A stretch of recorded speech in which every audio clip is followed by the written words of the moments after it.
Bueno, bienvenido a la clase 6. Vamos avanzando poquito a poco con los distintos conceptos de Python. Hoy ya hasta ahora hemos visto cosas nos permiten hacer programas muy lineales, como una calculadora que simplemente cada línea va calculando pequeñas cosas, lo que hicieron en el taller, como transformar segundos a horas, minutos y los segundos que sobran en el cambio de hora. O transformar una fórmula física donde ustedes saben cuánto es la velocidad inicial y encontrar la altura y el tiempo. Pero son programas que son lineales, o sea, uno parte de un valor y termina un resultado. En las clases, hoy, mañana y quizás la próxima semana, vamos a ir complementando que tal vez un programa no necesariamente tiene que ser tan lineal y que podemos tomar distintas decisiones o programar que el programa se comporte de manera distinta dependiendo de algunas condiciones.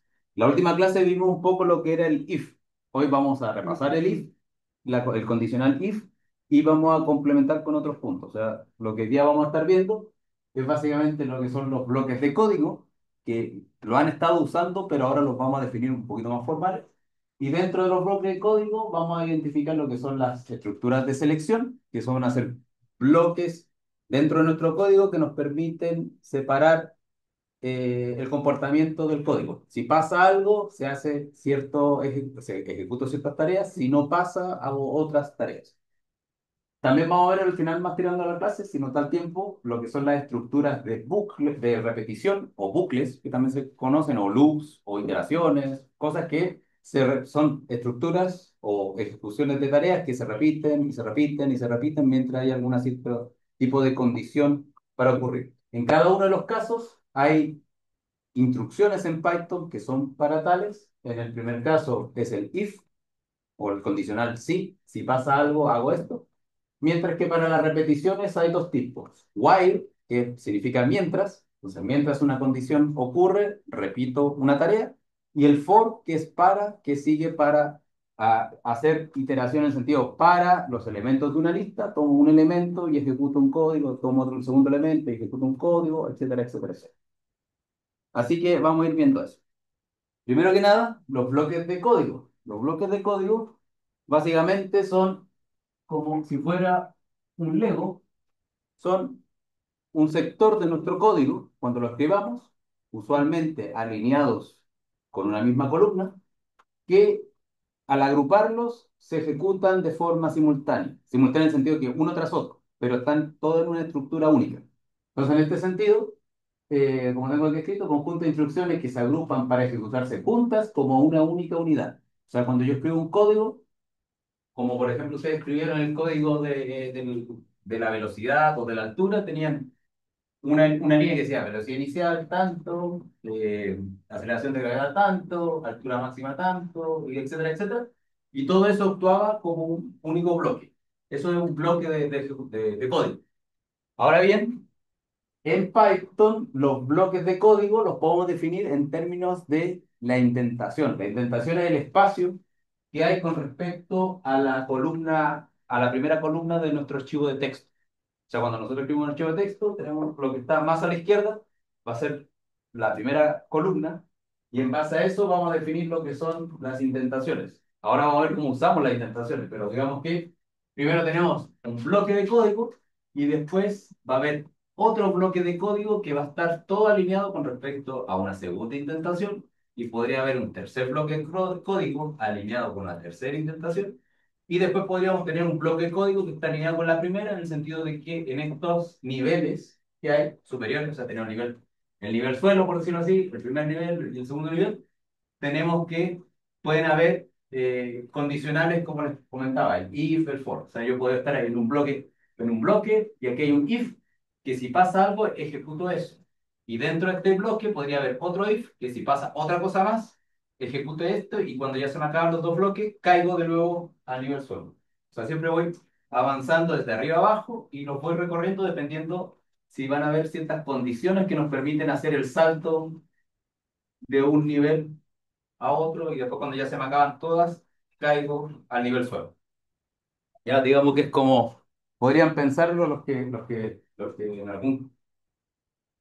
están haciendo cuántica o los que vieron física moderna. Esto es parecido a los niveles de un átomo, los niveles electrónicos de un átomo. Mientras esté excitado, van subiendo niveles y cuando ya se acaban, empiezan a caer al nivel suelo, al nivel de base. Pero analogía pensando en Python. Entonces, lo importante es la indentación. En sus códigos, la indentación básicamente, ustedes lo definen, va a ser más que ver, cuento con los códigos de los computadores. Vamos a crear un archivo rápido. La indentación, vamos a mandar esto para abajo. Abajo. Ustedes la pueden definir acá arriba, por ejemplo, donde está aquí le pueden definir espacios y básicamente le pueden decir que haya, no sé, 4 espacios por indentación. Entonces, si yo escribo algo, es como import más y después quiero hacer una indentación, aprieto el botón tab de tabulación y no se ve nada arriba porque lo vamos a agrandar ahí.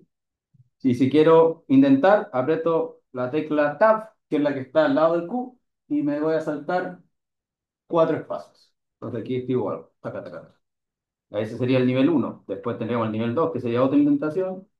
El nivel 3 etcétera, etcétera, etcétera. Pero van a tener que estar alineadas. Y entre medio, para poder pasar de un nivel a otro, tiene que haber algún tipo de comando. Que en nuestro caso van a ser los comandos if, for, while o otras estructuras que vamos a ir viendo con el tiempo. ¿Ya? Esto es simplemente un ejemplo que no va a ningún lado, pero simplemente para que vean cómo poder hacer las indentaciones dentro del código.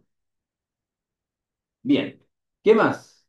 Vamos a ver aquí el caso de la solución del ejercicio 2 del taller, que era el de transformar los segundos a hora y minutos.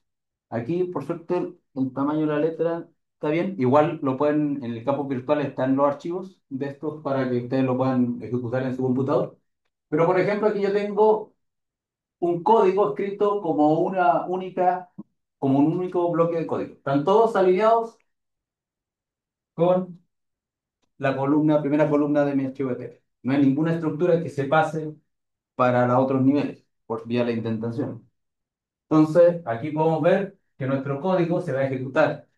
El intérprete de Python, cuando lea esto, va a decir, línea uno tiene un hash o tiene un gato, comentario. Tiene un gato, comentario. Ya. Aquí tengo la primera línea que es válida para Python para interpretar y dice cantidad inicial segundo igual 36, 3666. Y eso significa que a este nombre de variable le asigno el valor numérico del entero 3666. Después, en la siguiente línea, voy y me dicen, tengo que generar una nueva variable que utiliza la cantidad de segundos iniciales, pero módulo 60. Y después viene un hash, que significa que esto de aquí para allá es un comentario, que dice segundos que sobran cuando se consideran los minutos. Después hay una cuarta línea, o la línea número 5 según el código acá, que dice minutos enteros iniciales, que es la cantidad inicial de segundos, división entera 60. Después la otra línea que dice número de horas, que es el número de minutos iniciales, módulo, división entera 60 para el número de horas. Después los números de minutos, que son los números enteros iniciales, eh, menos, que aquí apenas se nota el signo menos el número de horas por 60, etcétera, etcétera, etcétera. Pero voy línea tras línea. No hay mi código en este punto no está tomando comportamientos distintos dependiendo de ciertas condiciones. Simplemente voy de la primera línea a la 16, una tras una, tras una tras una, sin parar. Si quieren lo podemos ejecutar, simplemente para que lo veamos en acción. ¿Dónde estaba esto? Y veamos cómo funciona. Yo lo voy a ejecutar simplemente en la terminal porque para no abrir el código. Open Terminal. Bueno, si quieren lo puedo abrir también con el editor de texto solamente.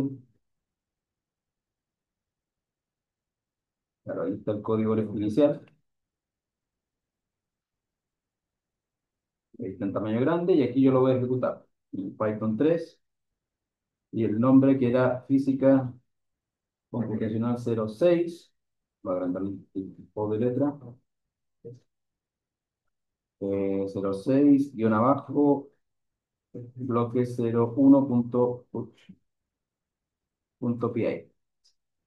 Y si lo ejecuto, ahí me decía lo que se esperaba que saliera con los dos casos. Caso uno, si yo le había fijado el número 3666, que es 1 hora con 1 minuto y 6 segundos.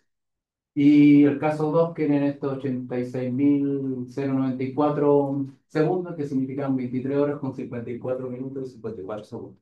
¿Ya? Pero en ese sentido, el código se ejecuta de la primera línea al final sin ningún cambio entre medio, siempre bien lineal.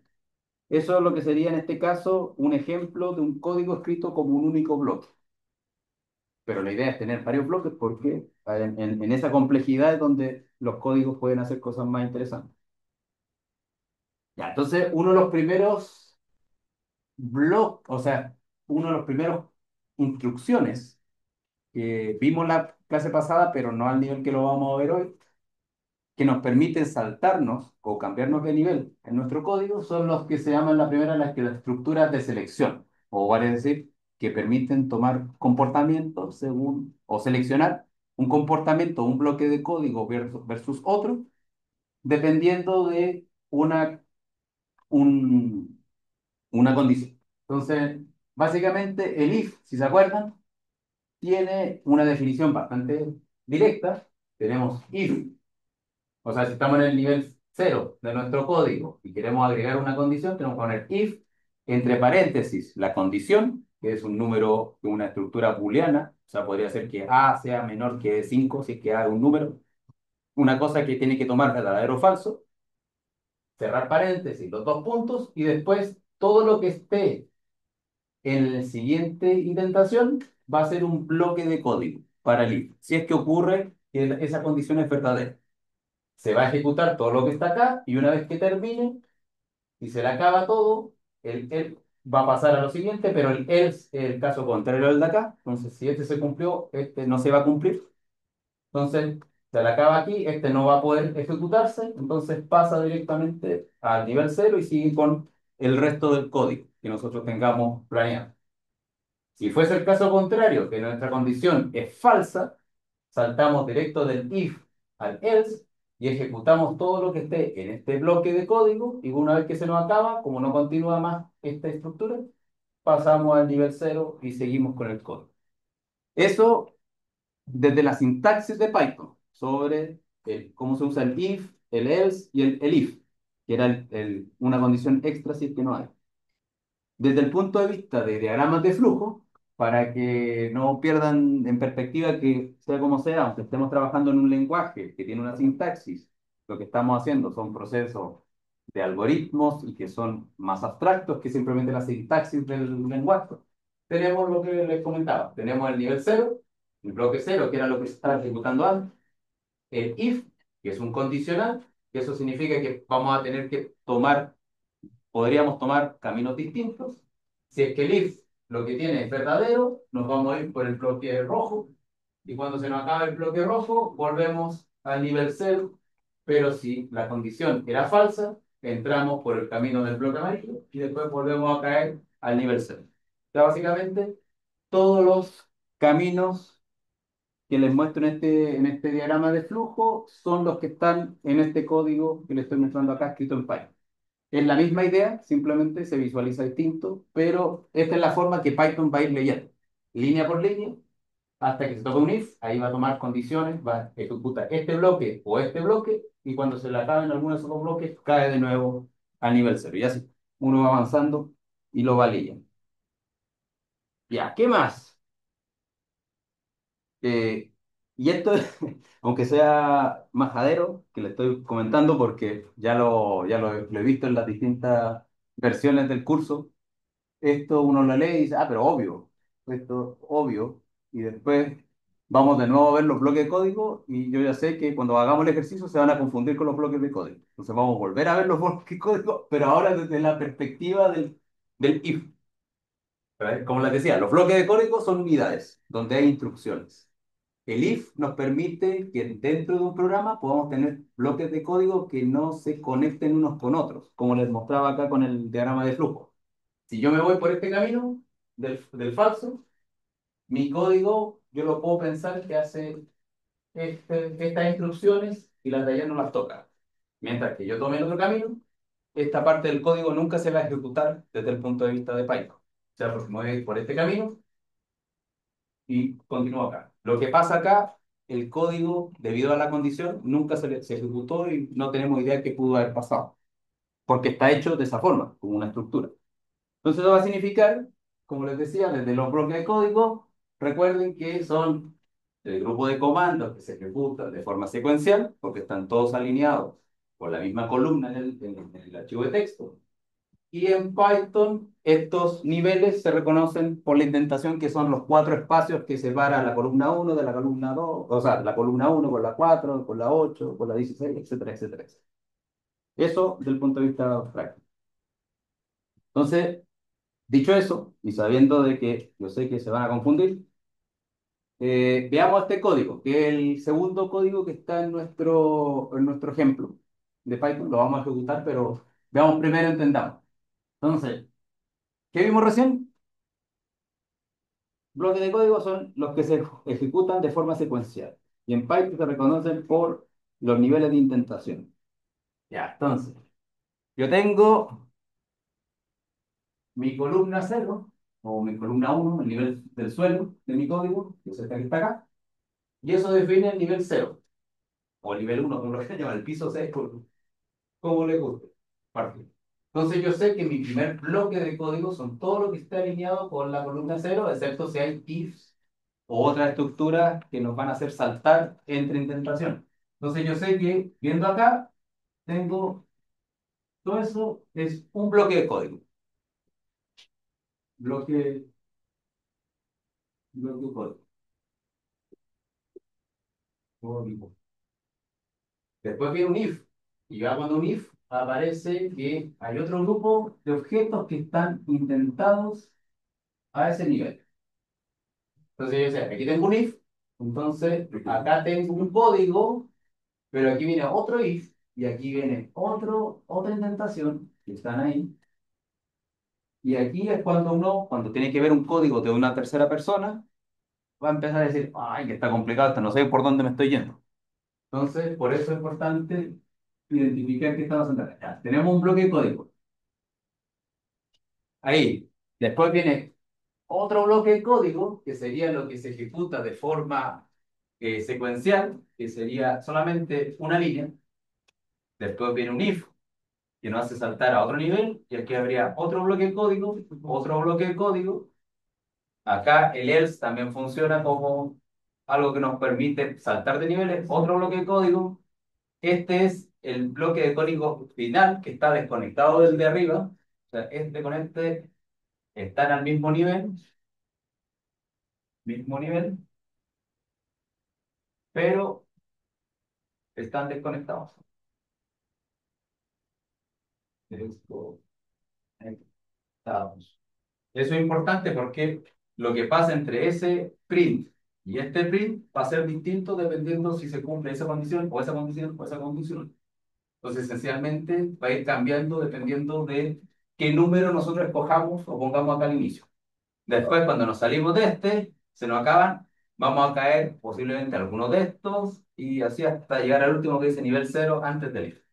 Ya, o sea, este es un caso a propósito hecho con muchos niveles para ver si puede identificar las estructuras. Pero lo más fácil es ver cuánto están separados del principio de la columna cero, y ahí lo van a poder identificar. Siempre que haya una indentación o el espacio de los cuatro espacios desde que la línea anterior está separado, significa que hay un bloque de código o inicia un bloque de código que posteriormente se puede volver a dividir. Ya, entonces veamos el código inicial en el computador para que lo podamos analizar y jugar con los distintos niveles.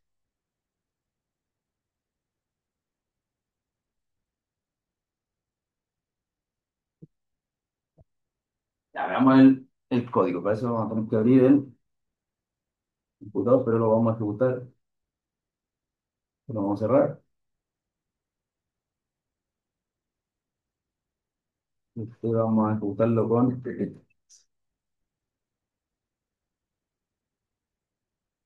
Vamos a usar el código, simplemente nos va a permitir tener toda la misma pantalla.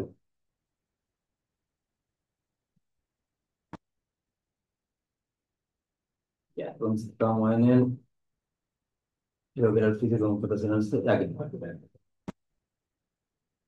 Y aquí tenemos nuestro código con todos los niveles.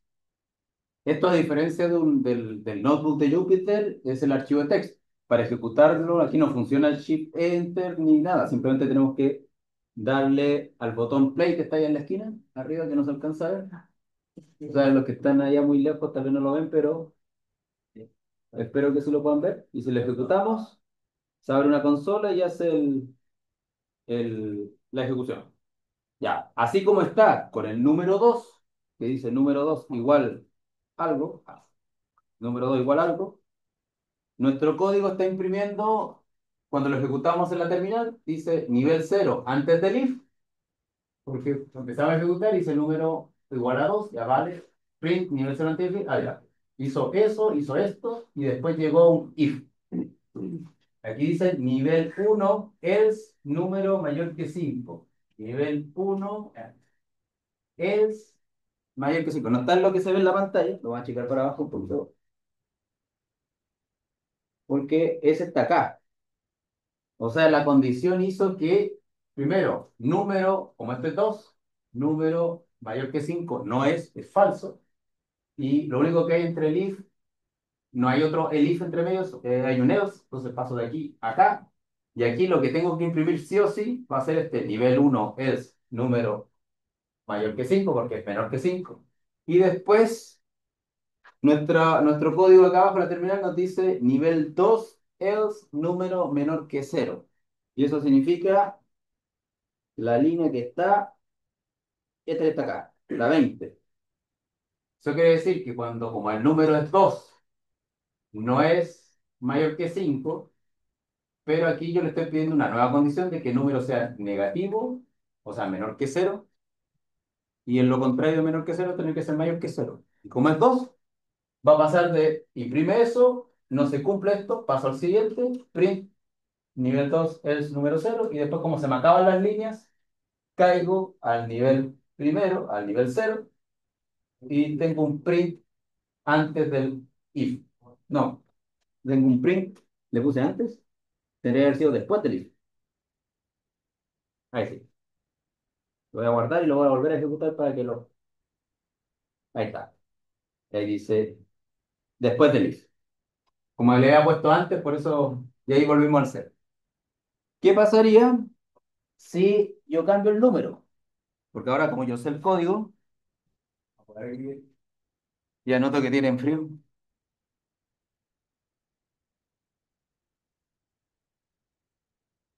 ¿Qué pasa entonces si ahora en vez del 2 ponemos el 6? Si ponemos el 6, al ejecutarlo ya sabemos que deberíamos pasar por el print nivel cero antes del if. Como es mayor que 6, como es mayor que 5, debería imprimirse ahora, ejecutarse este bloque, todo lo que esté indentado acá, que sería nivel uno número mayor que 5 antes del if. Es menor que 10, entonces debería entrar verdadero para este otro nivel, debería imprimir 2 número mayor que 5 número menor que 10. Como se ejecutó este, ninguno de los otros se va a ejecutar, va a caer acá, va a llegar acá, va a imprimir print nivel uno número lo que sea, que está escrito aquí. Se nos acabó el bloque, el else no se va a ejecutar porque se ejecutó este de acá arriba, y por lo tanto vamos a caer al nivel cero después del if. Si lo ejecuto, debería salir lo que les comentaba. Vamos a elevarlo un poquito. De ahí dice. En el caso cuando el número es 6 dice nivel cero antes del if. Nivel uno si el número mayor que 5 antes del if, que era lo que estaba ahí. Después, si el número mayor que 5 y número menor que 10 que es este que está acá, que es nivel 2. Después caemos al último de acá, porque no podemos ejecutar nada de eso, y ponemos print nivel uno si número mayor que 5 lo que sea. Y después nivel cero que era cuando volvemos al nivel cero. O sea, recuerden que es como simplemente una fichita que se va moviendo para arriba y para abajo dependiendo si se cumple o no la condición. Ya, pero más que analizar el código, lo importante es que ustedes lo entiendan y en ese contexto necesitan practicarlo. Para eso van a hacer un trabajo en clase de 10 minutos y ahí les voy a pasar la asistencia también, que es básicamente calificar como califican en, no sé, pues, en Estados Unidos, en algunos países de esos que tienen estos tipos de calificación. O sea, tienen que escribir un código en Python, con el coding, por ejemplo, que usted tiene una puntuación en una prueba que va de 0 a 100 y lo quieren traspasar a las notas que usan, por ejemplo, en Estados Unidos, que es por categorías. ¿Qué debe pasar acá?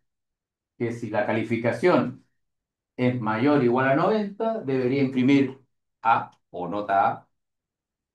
Si la calificación es mayor o igual a 80, pero menor que 90, debería poner B. Si la calificación entre 70 y 80, debería imprimir C, etcétera, etcétera, etcétera, hasta el F. ¿Eso qué va a implicar? Que van a tener que jugar con varios ifs para ir satisfaciendo las distintas categorías. Eso. Abran su código y lo pueden trabajar. O sea, en mi caso sería generar un nuevo archivo, porque aquí tengo la ensalada de archivos, voy a abrir la carpeta acá, que sería el computación 6. Vamos a ver.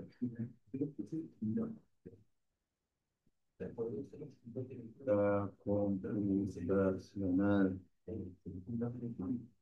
06. Ujú. ¿Qué significaba el if-es? Son los ifs. Cuando hay muchos ifs, porque hay un if y dentro de un if podría haber otro if y otro if, otro if, que se le llaman estructuras anidadas, pero no quería escribir eso. Puse if, ifs. Que son muchos ifs. Esto es trabajo. Trabajo. Ahí está. Entonces, esto sería trabajo. Ay, trabajo en clase.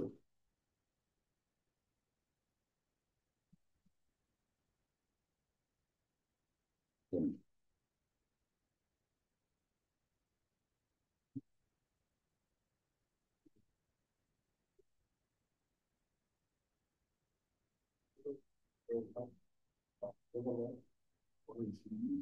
Ya. Mientras trabajan ustedes, les voy a pasar la lista. Y eso significa que debo pausar la grabación. Si recuerdo bien, creo que en Estados Unidos no es solamente una conversión nota a categoría ABC, sino que ese ABCDF depende de las notas de la población de pruebas.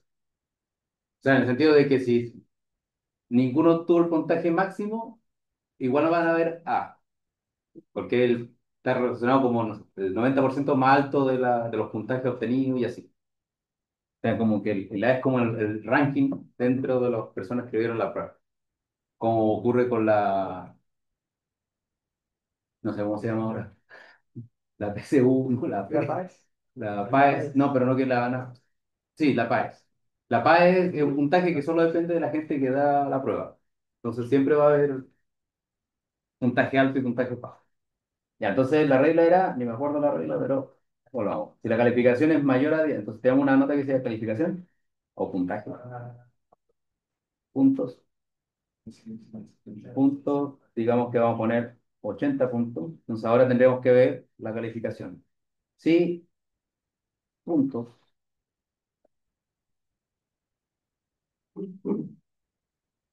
es mayor que, es mayor igual o mayor que, mayor igual que 90, entonces tenía que imprimir A.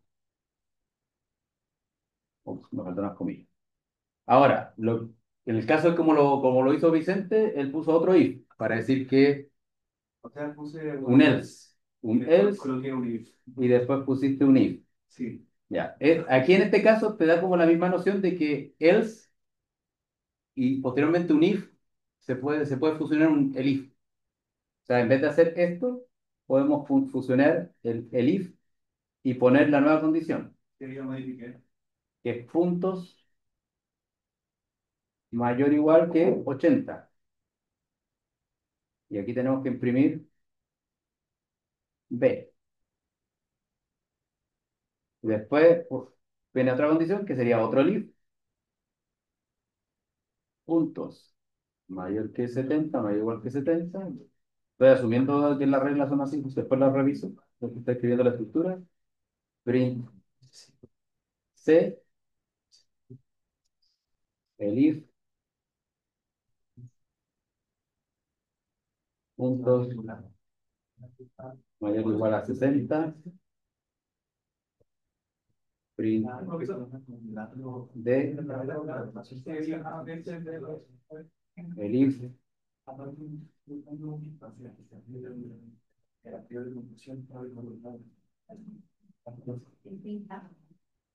mayor a 50, ¿era el último? Ah, por debajo de eso ya. Ya, la última regla dice, para cualquier otra calificación por debajo de 60 imprime F. Entonces aquí, como ya hemos recorrido del 90 al 60, bastaría un else, porque eso implica todo lo demás. Y aquí ponemos print F. Ya, ahora vamos a hacer refinaciones o ver cosas distintas. Entonces lo voy a ejecutar. Punto 80, en el punto de los environment, ya está. Ahí, sí. Ahí me sale que una letra B, que está bien porque es mayor que 80. Ya pongamos 85. Me sigue apareciendo una letra B. Ponemos que alguien se da un 95. Me sale una letra A. Y se saca un 20, hipotésimo. Una F.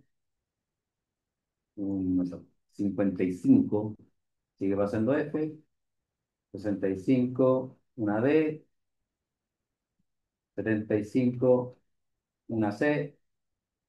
Y 85 debería ser una B. Ya, está funcionando. Se cumple que hay rangos. Ahora, ¿podría ser confuso esto? Puede ser, porque depende cómo lo vayan desarrollando ustedes con la experiencia al ir programando. Recuerden que para la estructura del if, si es que ahora tal vez queda más claro, si es que este es verdadero, ejecuta eso y después salta al final. Si es que es falso, sigue con la siguiente estructura de selección.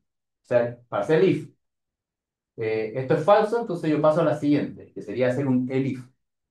¿Ya? Entonces, esto es falso y voy a preguntar si esto es verdadero o no. Porque también alguien podría poner, si quiero asegurarme que también es válido, le va a funcionar exactamente igual, yo podría decir, ah, ya, es que no me acuerdo cómo funciona en el if y quiero ser extra cauto. Entonces yo voy a poner la otra condición también, que puntos tiene que ser menor que 90 y mayor que 80. O sea, esta condición con la de arriba se están excluyendo. Pero si quiero ser extra cauto de que quien lo lea entienda de que esto significa que es mayor que 90, si no, si pasa que está entre 90, o sea, menor que 90 estricto, o mayor igual que 80, podría agregar esto, que en principio no va a hacer nada en el código, pero puede quedar más claro para el programador. Para el programador, que puede ser uno mismo dentro de 3 años más, cuando vuelva a revisar el código, o una otra persona a quien usted le pasen el código. Si le ejecuto no, me sigue dando B. Si le pongo 90, me da A. Si le pongo 89, me da B. Simplemente esta línea no hace nada, no cambia nuestro comportamiento en el código.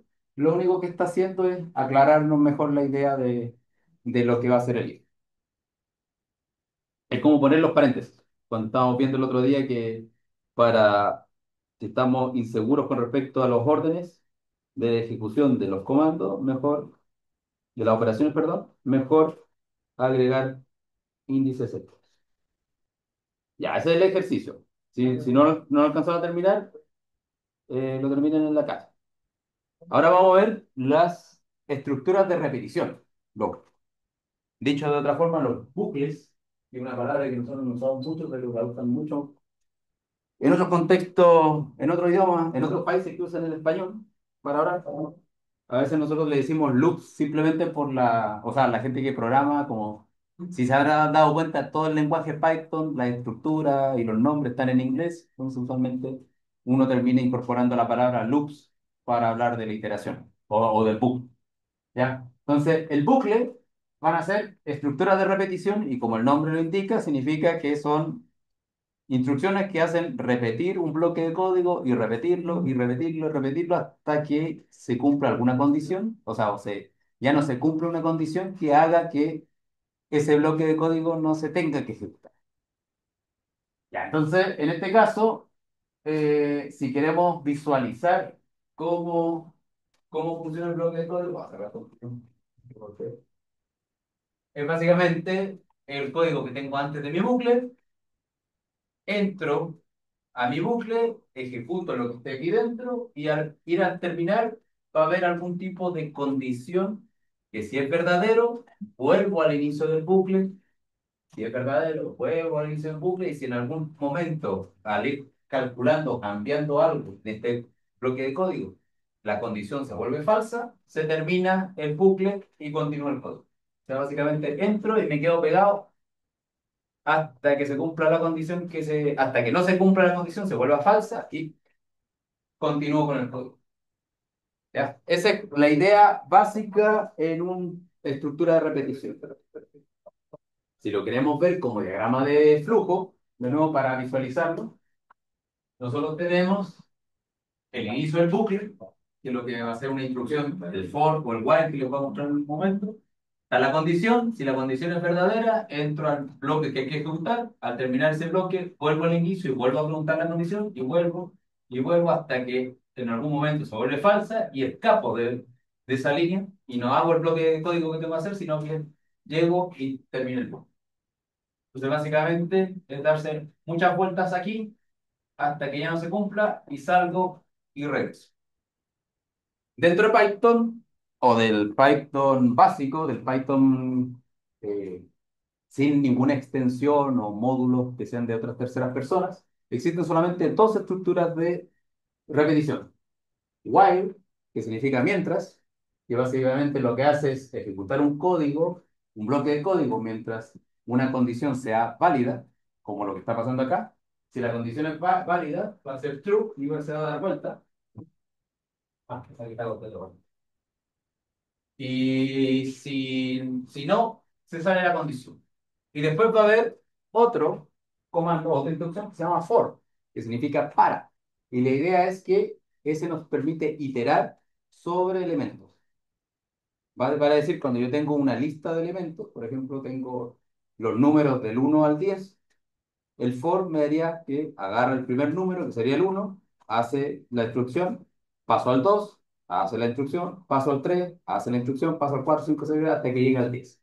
Y cuando se me acaban los elementos de esa lista, ya se detiene, sería como el fin de la condición y me salgo del loop. Tengo esas dos.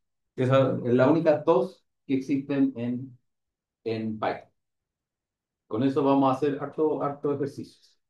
Vamos a ver primero la estructura while o la instrucción while. La instrucción while, como les decía, depende de una condición y en ciertos aspectos tiene la misma estructura que, bueno, en aspectos muy básicos. Recuerden que while, if y for, cuando se ejecuta lo que cumple la condición, va a estar en un bloque de código propio. ¿Ya? O sea, va a haber una indentación. Ya, la sintaxis para esto es while, una condición, dos puntos, bloque de código intentado en una unidad. Después, cuando se me acaba el bloque de código, lo que esto va a estar haciendo siempre, acuérdense que es un bucle, va a volver y preguntarse la condición. Si la condición sigue siendo verdadera, vuelve a ejecutar. Si la condición es falsa, se acaba este bucle y sigo para acá. Vuelvo al nivel 0. Eso es la regla básica. Vamos a escribir ese código simplemente para ver qué hace. Vamos a ir al. Entonces tengo un número, a igual 0, y después tengo un while, a menor que 10, dos puntos, después tengo un print, valor de a, dos puntos, imprimo a, Ahora sí vuelve, el asunto. Imprimo A, dejé la pizarra toda rayada.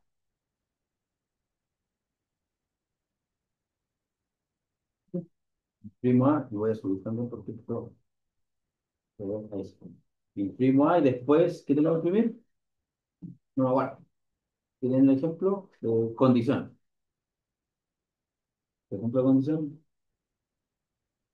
A menor que 10. E imprimo la condición. A menor que 10.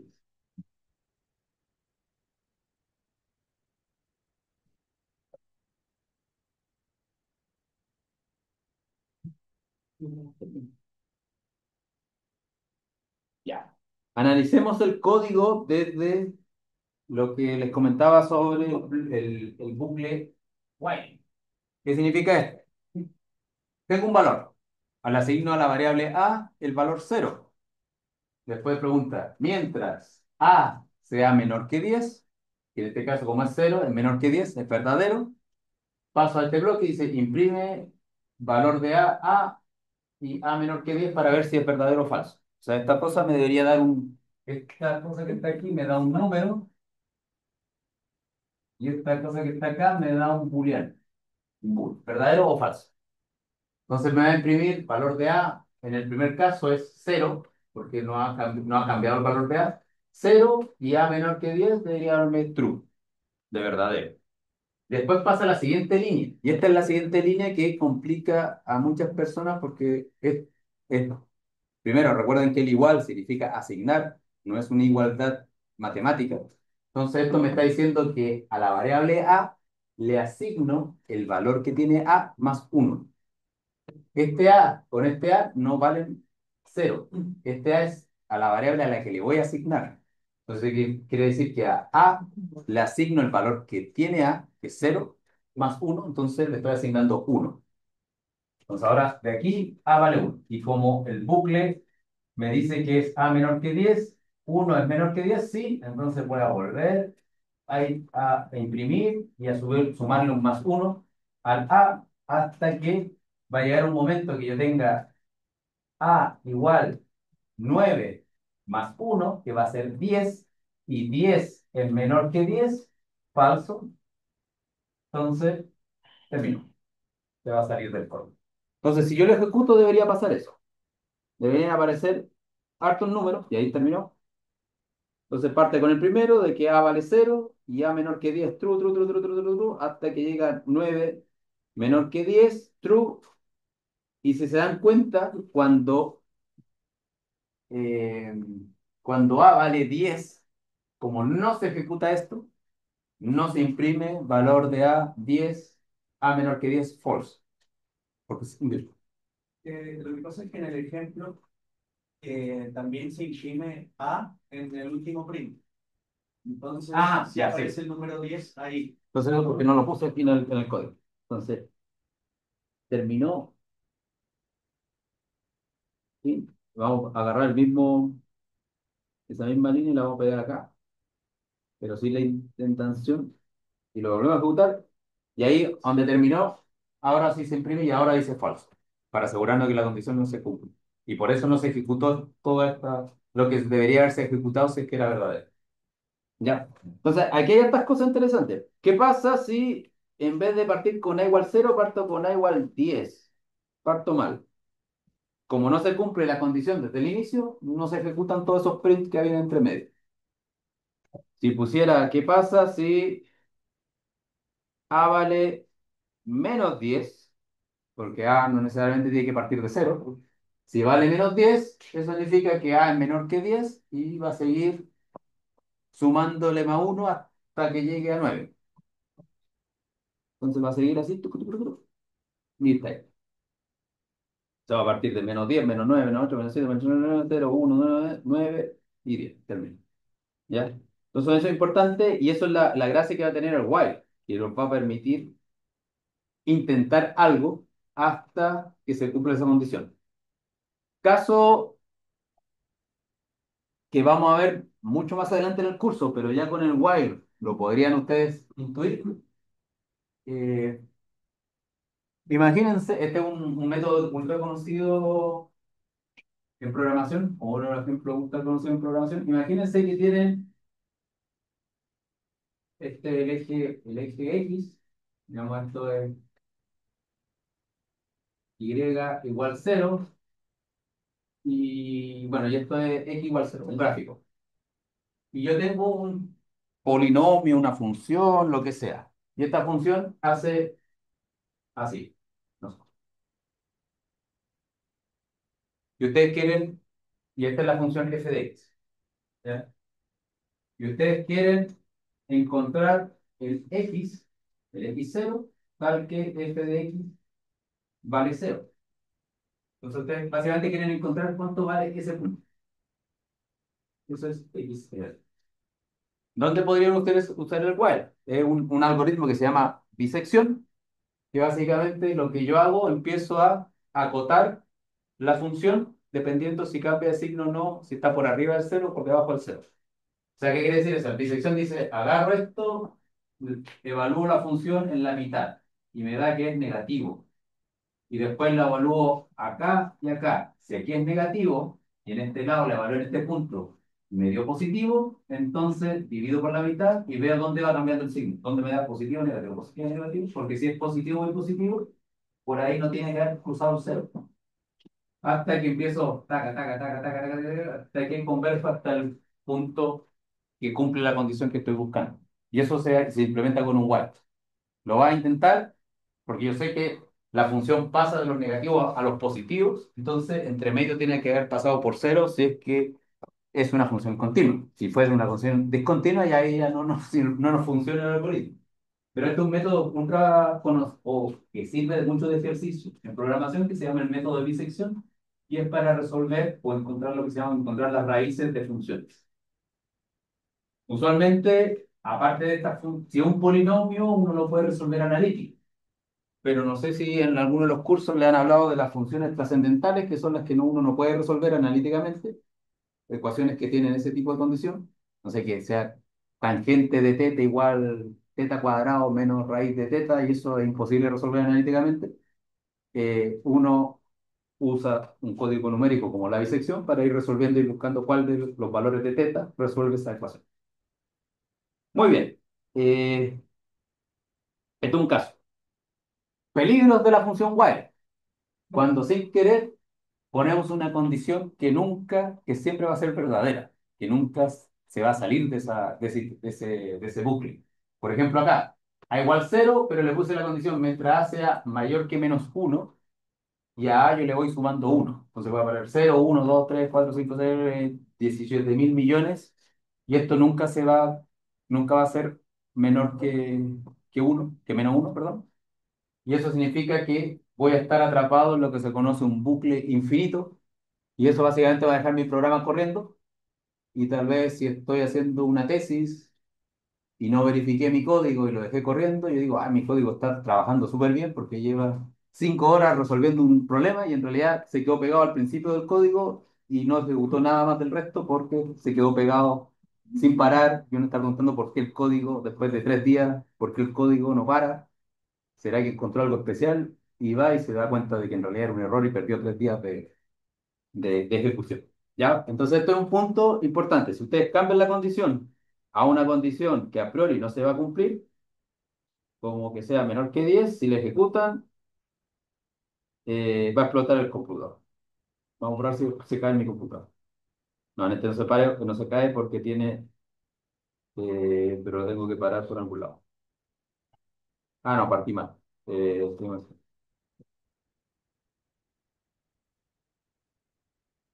cero y aquí le puse menor que menos uno. Entonces le voy sumando y ya. Entonces, si se dan cuenta, mi código está imprimiendo ahí 700.000, 97.000, porque nunca va a ser falsa esa condición y por lo tanto va a seguir por siempre hasta que ya sea, si es que estoy almacenando información en memoria, me quede sin memoria, el computador se quede sin memoria y se caiga el programa, o si no me di cuenta, pasan varios días y la tesis no se logra. Ahí yo lo detuve, pero todavía quedan algunos, ahí se detuvo los 503.000. 303. Ahí paro. Entonces va a limpiar todas estas cosas para que no me gasten recursos. Sí. Ya, entonces, otro trabajo en clases, porque hay que practicar los while. Para esto, básicamente, el ejemplo que hicimos ahora, pero en vez de ir hacia adelante, tienen que ir hacia atrás. Tienen que hacer un código que realice una cuenta regresiva. Por ejemplo, si parten en una variable que se llama contador y parten 10, que inicializa en 10, tiene que hacer que el código vaya al 10, 9, 8, 7, 6, 5, 4, 3, 2, 1 y al 0 debería imprimir despegue. Ahora el computador lo va a hacer rápido, pero si lo quieren así como darle más dramatismo a su código, puede incluir este comando que está en .sleep, de que cada vez que haga un salto, espere un segundo para hacer el siguiente. O sea, que tenga un tiempo muerto el computador para que sea más dramático, que haga 10, 9, 8, en vez de 10, 9, 0. Después que sea instantáneo, lo hacen con más dramatismo. Este es un trabajo más rápido. Le puse 10 minutos, pero en realidad no, yo creo que lo pueden hacer más rápido que antes.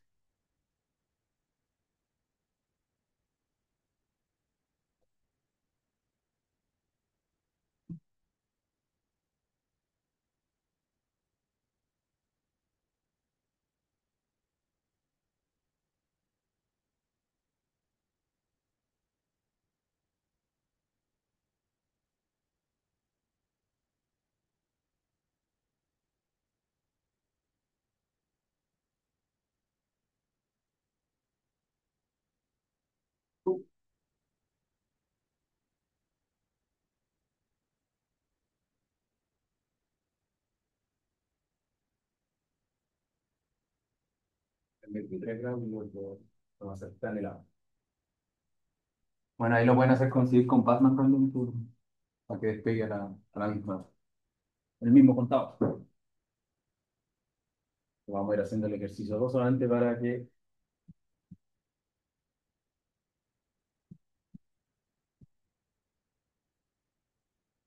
Entonces, básicamente, si ustedes tienen el otro código, es hacer copiar y pegar. Ups,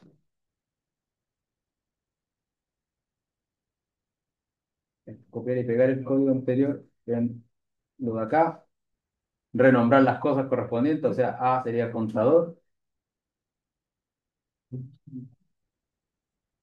y cosas. Y aquí debería ser despegue.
Ujú. Sí. Ahí le puse unas preguntas, más o menos el código se parece a lo anterior, simplemente le puse unas preguntas como cuál es la condición para el contador y cómo cambia el contador para que se logre el éxito. Ah, agarrar ese time y ponerlo dentro del while. Sí. No, no, no dentro de la condición, acá dentro del bloque de. Ahí, por el bloque de. Ahí lo que está ahí, el numerito que está dentro del time son los segundos. Entonces, si le pone 3600 va a ser un contador cada una hora. 9, 8, 7, 6, 5, 4, 3, 2, 1, despegue. Feliz año nuevo. O feliz año nuevo le voy a poner. Claro. O sea, con el comando time pueden hacer esos como juegos. De hecho, no lo pude incluir, pero también si le puedes poner más dramatismo, tú puedes en Python incluir el módulo de sonidos y que cuando llega al final haga algún sonido que debe ser, lo más probable es que hayan algunos tabulados y ahí haya uno como una chicharra que haga o algo así, o que haga como de sonido de despegue. O incluso que también haya uno que te permite mostrar una imagen. Entonces, en vez de despegue, pones el GIF de Batman despegado, por ejemplo. O sea, uno le puede dar todo el dramatismo, es cosa de después explorar los módulos que permitan hacer eso. O sea, yo podría, a ver, buscar ahí en Google.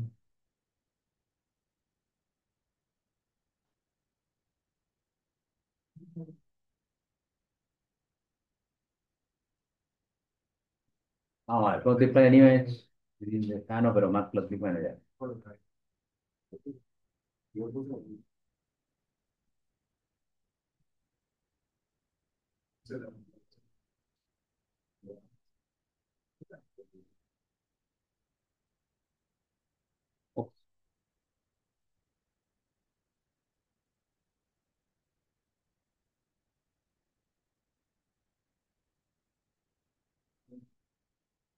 Vaya, no, pues, no, voy a parar, no sé. Y está. A ver, vamos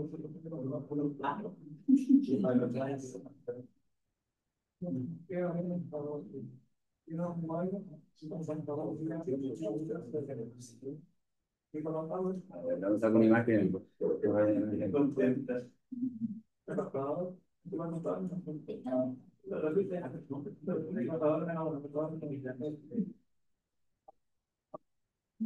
Ahora un Batman.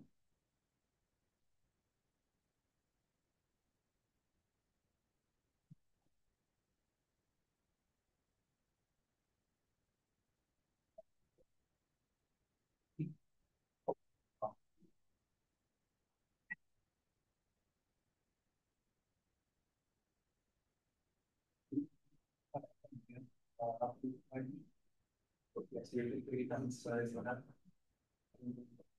Salir, pues sí, sí.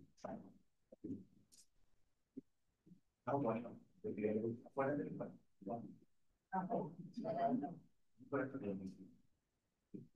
Y porque ahora en el display sale para sale como automático. Ya. Entonces, aquí yo le puse lo que saliera la imagen, vamos a probarla, pero ya, entonces la condición tendría que ser que el contador tiene que ser menor que cero, o menor que uno, o menor o igual que cero.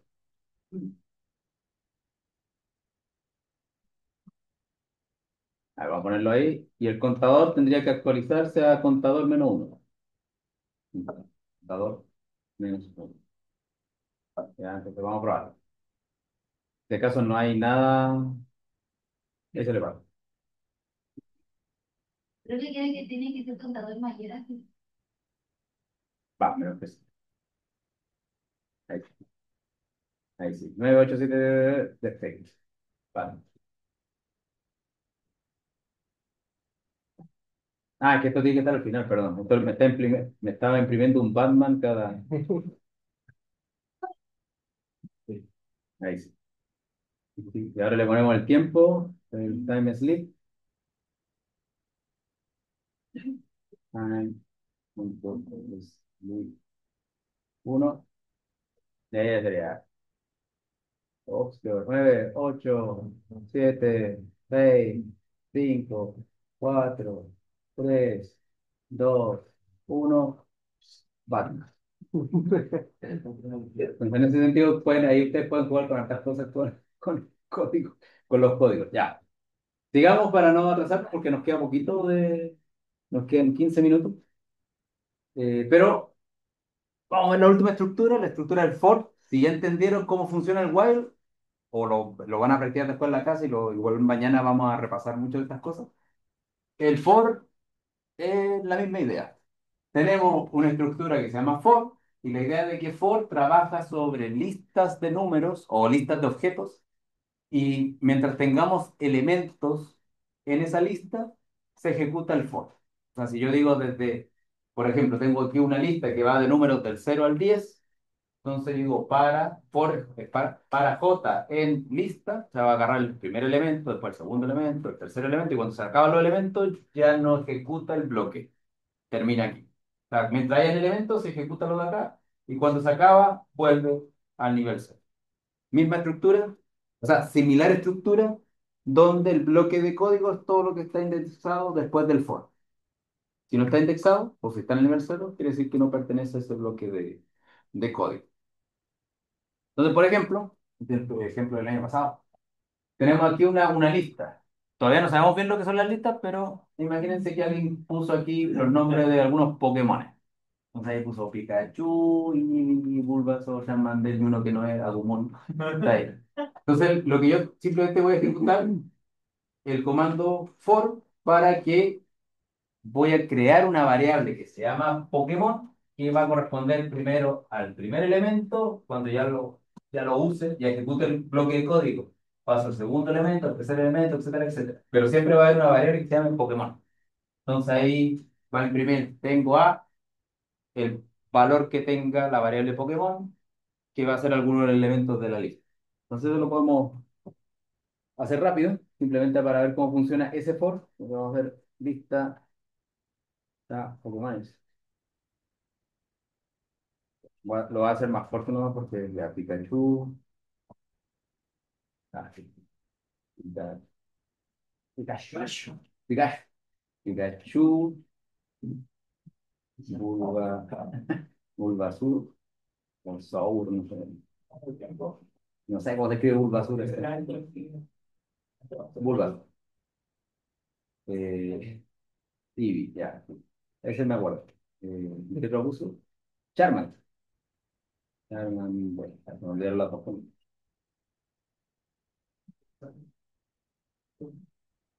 Entonces aquí pongo for Pokémon y lista Pokémones, dos puntos, print. Vamos a ponerlo ahí arriba porque print. Y ahí vamos a poner, no, tengo a o Pokémon. Pokémon. Entonces si lo ejecuto, el for va a ser iterar sobre la lista, quiere decir que va a agarrar primero Pikachu y se lo va a asignar a la variable Pokémon, por eso me imprime Pokémon, me imprime Pikachu. Después pasa al siguiente elemento, a la variable Pokémon le asigna el valor Bulbasaur y pone Bulbasaur, Eevee, Eevee, Charmander, Charmander, así. Lo mismo podríamos hacer con números. O sea, yo podría agarrar y poner que mi lista de Pokémon o lista, le voy a poner lista números, sea una lista de números así como 0,1, 2, 3, 4, 5, 6, 7, 8, 9, 10, 10, 11, 12, etcétera, etcétera, etcétera. Y aquí en vez de Pokémon podríamos poner una P o una J, para que sea parecido al ejemplo. Y ahí pondríamos lista de números. Entonces, si hago lo mismo, esto ya no es Pokémon, esto debería ser J, que es la variable. Entonces ahora sería, tengo a 0, 1, 2, 3, 4, 5, 6, 7, 8, 9, 10, 12. Porque la lista termina en 12. Entonces, en ese sentido, el for es bastante directo, no hay mucho que hacer.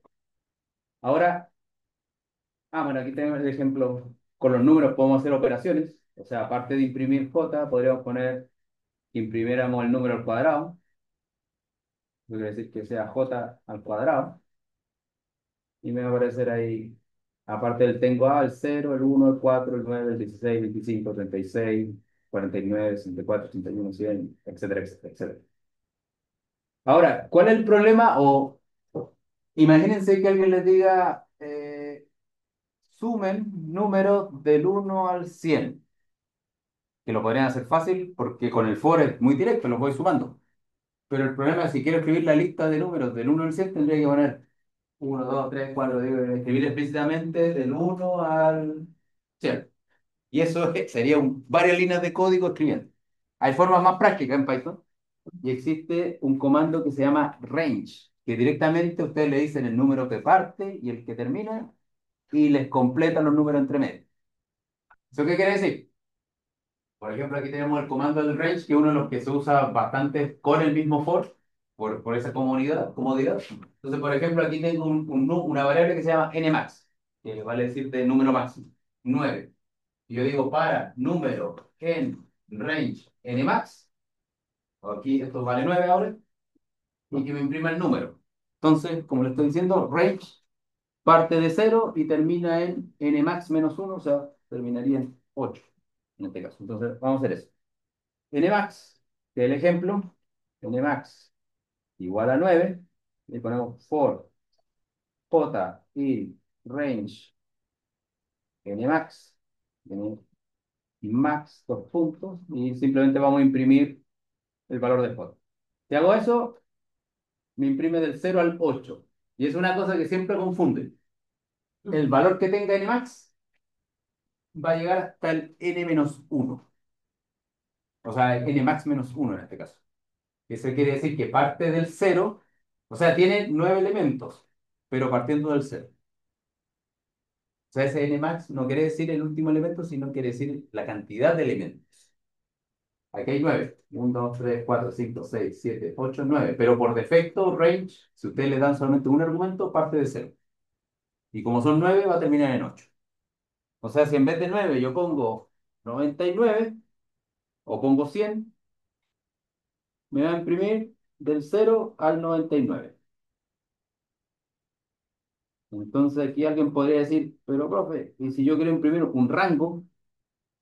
La gente que programó sí pensó, "Oye, yo quiero imprimir del 5 al 533, no creo, no tiene por qué partir siempre del cero. Range, en realidad lo podemos usar de dos formas. Con un argumento, la forma estándar, el número de elementos que tiene y parte desde el cero. Pero si yo le doy tres elementos, el primero, el segundo y el tercero, me dice, el primero es desde el número donde parte, el segundo es el número de elementos, el max, que es donde tiene que llegar, y el tercero es el paso. El paso significa que si yo pongo un uno, voy en uno, aumentando los números. Si pongo 5, voy de 5 en 5, aumentando los números. De tal manera que no tengo que estar craneándome una forma complicada de mapearnos. Por ejemplo, si les digo, escriban un for que les permita recorrer solamente usando números pares. Podrían ustedes utilizar que van haciendo 2 por n para cada elemento, o podrían decir que parten 2 y llega hasta 100 y va de 2 en 2. Y así los recorre los pares sin tener que hacer el cálculo matemático de definir un número par. O que recorra por los impares, que parte en el uno y vaya sumando de a 2 en 2. Bueno, vamos a escribirlo rápido porque ay, nos quedan 5 minutos. Y para ver si alcanzan a hacer el ejercicio, vamos a hacer el otro con los tres: nmax, n inicial, init, le voy a poner 8. Y los pasos. 2. Por ejemplo. Aquí tenemos ni, nmax y step. No vamos a llegar hasta el 100 porque no me interesa llegar hasta el 100, vamos a llegar hasta el 21 o al 22. Pues si hago lo mismo, aquí ven que imprime el 8, que es el primero, el init, después pasa al 10 porque le estoy diciendo que el paso es 2, después al 12, el 14, el 16, el 18, al 20, y debería ir, el nmax es el 22, eso significa que llega hasta el 21. Entonces, como ya no va a haber otro paso, ahí para en el 20. No escribe el 22 porque en realidad tenía que llegar hasta 21 y con el más 2 se sobrepasa del 22. O sea, del 21. Si lo quiero hacer que vaya de 3 en 3, le pongo de 3 en 3 y se dan cuenta 8, 11, 14, 17, 20. Si de 4 en 4, de 5 en 5, de 6 en 6, de 7 en 7, de 8 en 8, de 9 en 9, de 10 en 10, de 12 en 12 y así. Y ahora con el 13 ya debería imprimir solo el 8 porque el único, no, el 14. De 14 en 14 solo imprime el 8 porque ya con 14 más ya se salta del RAM, ¿no? Son funciones que ahora la estamos viendo, son súper simples, pero la forma que de mejor forma que ustedes pueden aprenderla es usándolas para que se interioricen con el mecanismo de cómo funciona. Entonces, para eso, vamos a hacer un ejercicio de tarea, porque ya estamos en la hora casi, quedan 5 minutos, yo creo que igual lo alcanzan a hacer. Esta es la típica problema que le tocó a Gauss en su momento, que él lo resolvió de una forma muy elegante, para sumar del 1 al 100 todos los números. En realidad era un truco que puso el profesor para que los niños se quedaran tranquilos. Básicamente hizo sumar del uno en uno, del 1 al 100, pero él se dio cuenta que había una fórmula que podía sumar, hacer las sumas de forma compacta, porque en ese tiempo no tenían computador. Ustedes lo van a poder hacer igual de rápido, pero ni siquiera se van a tener que complicar con el cálculo. Entonces, ahora, la pregunta es, ¿cómo interpretan esto? Y aquí otra cosa que les digo, al, eh, que les digo que usualmente pasa en los cursos de física computacional, que como mezcla el curso programación con conceptos que han visto en los cursos anteriores, es interpretar bien la sumatoria.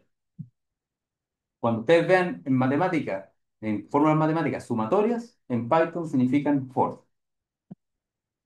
Porque esto dice sumar, bueno, sumar n, partiendo con n igual 1 hasta 100. Y eso significa ir sumando y hacer un loop para sumar 1 más 2 más 3 más 4 más 5 más 6. Y eso es una, una acción que es repetitiva y que depende del valor de n, que es lo que hace el for.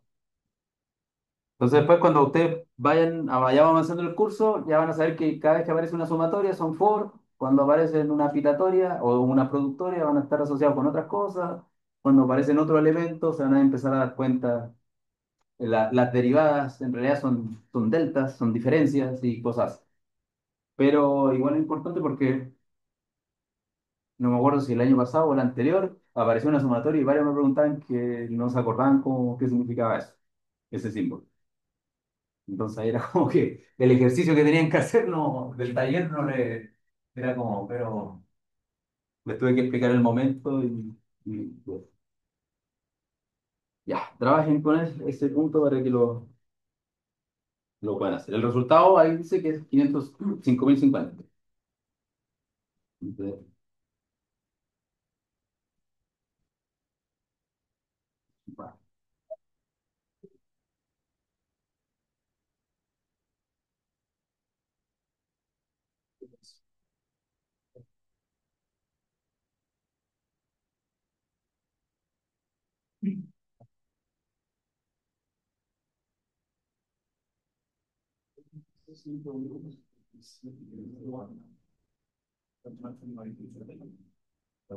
Ya, entonces la pregunta es, ¿cómo sumo?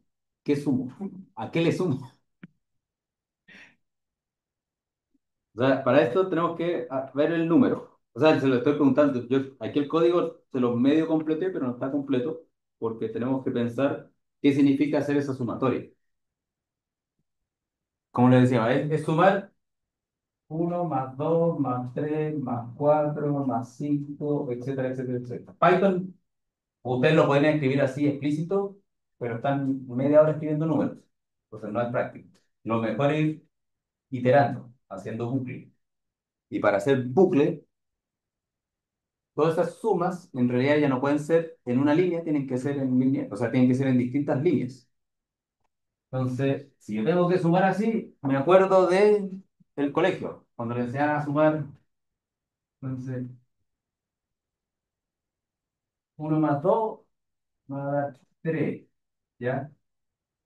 Y es el siguiente paso, a 3 debemos de sumar 4, me va a dar 3 más 4, Sí. sí, 7. Después, a 7 le voy a tener que sumar 5. Y así, entonces, pero yo tengo que estar, si se dan cuenta, el número que calculé lo necesito para la siguiente iteración. Entonces yo tengo que tener algo que está almacenando, una variable que está almacenando el número que le estoy sumando a las cosas.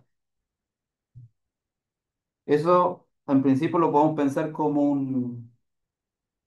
una variable que le llamamos, o en este caso, n total, n tot. n tot, que deberíamos inicializarla en cero antes de hacer todo el proceso de suma, y después cada vez a n tot hay que sumarle el valor que tiene n tot más el número al que le tenemos que integrar, cosa que le tenemos que sumar. O sea, sería una cosa así, n tot, y después viene el for, por decirlo así, y aquí, en esa condición en la que vamos a iterar, tendría que ser n tot más o igual a n tot más n. Uno, uno, uno, frase. Y después cuando termine, le imprimir el resultado. De n tot. Una cosa así tendría que ser la iteración, en el sentido que parto con cero y cada vez que recojo uno le voy sumando a n tot, le voy asignando el valor que tiene n tot en ese momento más el valor de n. 1, 2, 3, 4, 5, 6, 7 y así va a ir creciendo hasta infinito. Ya, son las 17:45. Si quieren, mañana al inicio de la clase vemos este ejercicio rapidito, porque es súper cortito. Así no nos atrasamos.